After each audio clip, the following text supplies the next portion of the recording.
Good morning my dear students. Today our topic is lesson number 6 जो हमारा चल रहा था the birth of colonial rule.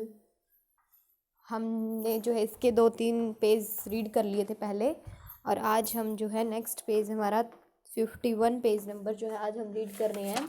Lesson number 6 का जो नेम है वो क्या है? The British of an imperial capital, colonialism and Delhi. So देखिएगा, the birth of an imperial capital, colonialism and Delhi वाला जो हमारा लेसन है वो आज हम रीड कर रहे हैं। इसमें देखिए क्या कहा गया है। New Delhi was laid out to the south of the old city which was constructed by Mughal emperor. ये ऊपर देखिए रेशिना हिल दिखाई गई है यहाँ पे। तो ये कहता है कि नई दिल्ली पुराने शहर के दक्षिण में रखी गई थी, जिसका निर्माण मुगल बादशाह शाहजहाँ ने करवाया था। Shahjahan moreover New Delhi overlays the site of 7 ancient cities and includes many historic monuments like the Jantar Mantar and the Lodhi garden. इसके अलावा नई दिल्ली 7 प्राचीन शहरों की साइट पर स्थित है और इसमें जंतर मंतर और लोधी गार्डन जैसे कई ऐतिहासिक स्मारक शामिल हैं। A 10 square mile area on Raisina hill was selected as the site of New Delhi. ये कहते हैं कि रशीना हिल पर एक 10 वर्ग मील क्षेत्र को नई दिल्ली के स्थान के रूप में चुना गया था। Two famous architects Edwin Lutyens and Herbert Baker, दो प्रसिद्ध वास्तुकार एडविन ल्यूटेंस और हर्बर्ट बेकर को were assigned the task to design and build New Delhi. उनको जो है नई दिल्ली के डिज़ाइन और निर्माण का काम सौंपा गया था। Lutyens laid out the central administrative area of the city as a testament to Britain's imperial. Lutyens ने शहर के केंद्रीय प्रशासनिक क्षेत्र को ब्रिटेन के शाही ढोंग के एक वसीयतनामा के रूप में रखा। एंड आगे जो है क्या कहता है कि at the British imperial pretensions. At the heart of the city was the magnificent Rashtrapati Bhavan known as Viceroy House which set atop रशीना हिल। तो कहते हैं कि ब्रिटेन के शाही ढोंग के एक वसीयतनामे के रूप में रखा था उसे, और शहर के केंद्र में शानदार राष्ट्रपति भवन जिसे वॉयसराय हाउस के नाम से जाना जाता था, जो रशीना हिल के ऊपर स्थित था।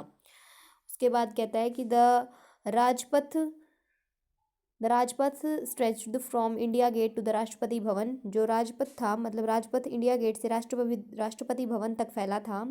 ये जो है पूरा नक्शा दिखा, मतलब ये बता रहा है कि कैसे बिल्ड किया था न्यू दिल्ली को।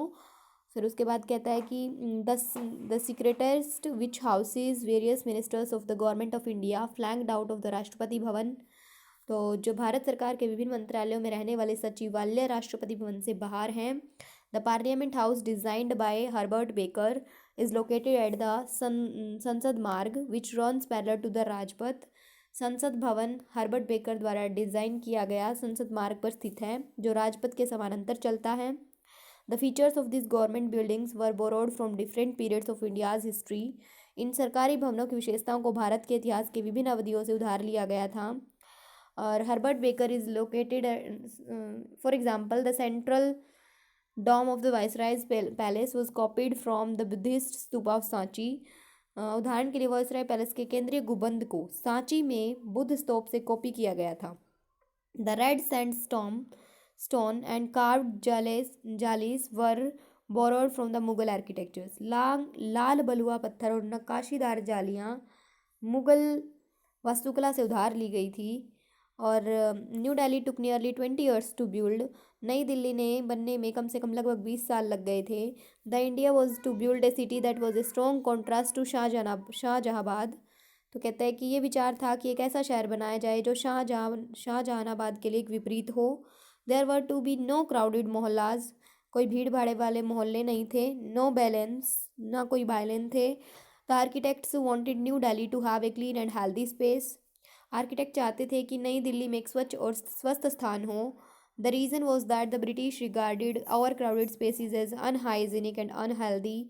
आर्किटेक्ट चाहते थे, मतलब कारण ये था कि अंग्रेज भीड़ भाड़ वाले स्थानों का अस्वच्छ और अस्वस्थ मानते थे। In New Delhi there were to be broad, नई दिल्ली में बड़े यौगिकों के बीच में straight streets line with sprawling mansion set in the middle of large compounds. नई दिल्ली में बड़े यौगिकों के बीच में फैली हुई विशाल सड़कों के साथ चौड़ी सीधी सड़कें थी। इसका मतलब ये था कि New Delhi had to have better water supply, sewage disposal and drains facilities than the old city. इसका मतलब ये था कि नई दिल्ली में पुराने शहर की तुलना में बेहतर जलापूर्ति, सीवेज निपटान और जल निकासी की सुविधा थी। It had to be green with trees and parks ensuring fresh air and adequate supply of oxygen. इसे जो है इससे हरा भरा मतलब इसे हरा होना था, जिसमें पेड़ और पार्क ताजी हवा और ऑक्सीजन की पर्याप्त आपूर्ति सुनिश्चित करते थे। A moment comes which comes but rarely in history. यहाँ पे देखिए जवाहरलाल नेहरू द्वारा कुछ लाइंस बोली गई हैं जो हम जो है पढ़ रहे हैं यहाँ पे। ये कहता है कि अ मोमेंट कम्स, एक पल आता है, which comes but rarely in history, जो आता है लेकिन इतिहास में शायद ही कभी आता है। When we step out from the old to the new, जब हम पुराने से नए की ओर कदम बढ़ाते हैं। व्हेन एन एज एंड्स, जब एक उम्र समाप्त हो जाती है। And when the shoal of a nation, जब एक राष्ट्र की आत्मा लॉन्ग सप्रेस्ड, लंबे समय तक दबा पाते हैं यूट्रेंस, तो उच्चारण करता है, मतलब ये बात कहता है कि एक पल आता है जो आता तो है लेकिन इतिहास में कभी कभी आता है, जब हम क्या करते हैं, पुराने से नए की ओर कदम बढ़ाते हैं।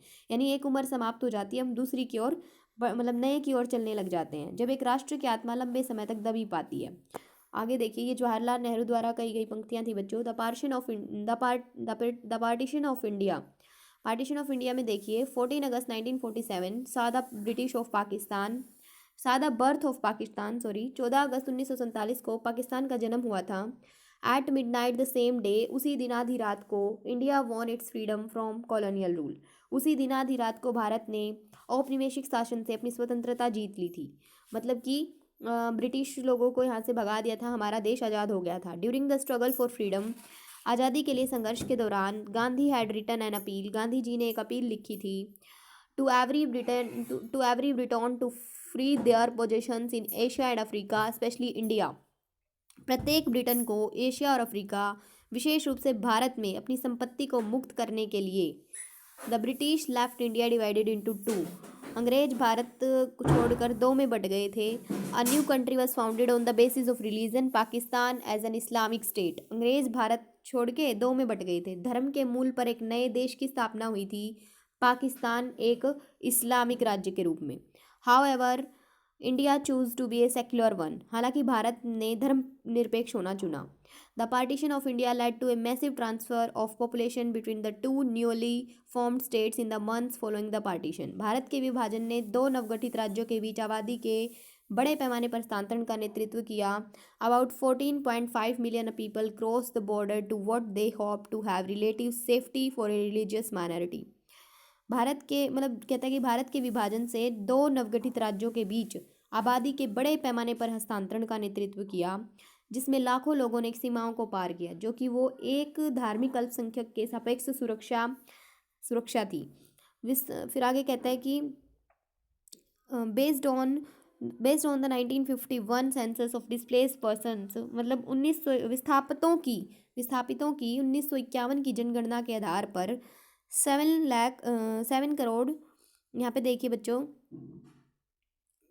7 crore 2,26,000 Muslims went to Pakistan from India, while 7 crore 24 lakh 9,000। तो ये कहता है कि यहाँ पे 7,22,06,000 मुस्लिम्स थे और 7,24,09,000 Hindus, and 6 move to India from Pakistan immediately after the partition. जो है हिंदू और सिख भारत से पाकिस्तान चले गए थे, ठीक है। मुसलमान कितने थे? 7,22,06,000 और 7,24,09,000 जो हिंदू और सिख भारत से पाकिस्तान चले गए थे। और ये कहता है कि इमीडिएटली आफ्टर द पार्टीशन, इस तरह के, और उसके बाद the newly formed governments refugee train, देखिए इस ट्रेन में गए थे वे, रिफ्यूज ट्रेन ये बोल रखा है जो। The newly formed governments were completely unequipped to deal with migration of such a staging magnitude, and massive violence and slaughter occurred on both sides of the border. Estimates of deaths ranged roughly around 5 lakh। तो ये कहता है कि इस तरह के चौंका देने वाले परिणाम के साथ निपटने के लिए नवगठित सरकारें पूरी तरह से अप्रभावित थी और सीमा के दोनों ओर बड़े पैमाने पर हिंसा और वध हुए थे। मौत कम से कम अनुमान लगाया गया था मौतों का लगभग 5 लाख, मतलब 5 लाख लोग इस ये एक स्थान से दूसरे स्थान पे जाने से जो है मर गए थे इसी दौरान। तो हमने जो है बच्चों आगे देखिए पंजाब का टॉपिक दिया गया है जो हम कल रीड करेंगे वीडियो में, नेक्स्ट वीडियो में। सो आप लोग भी अच्छे से रीड कीजिएगा इस पेज को। Thank you, have a nice day.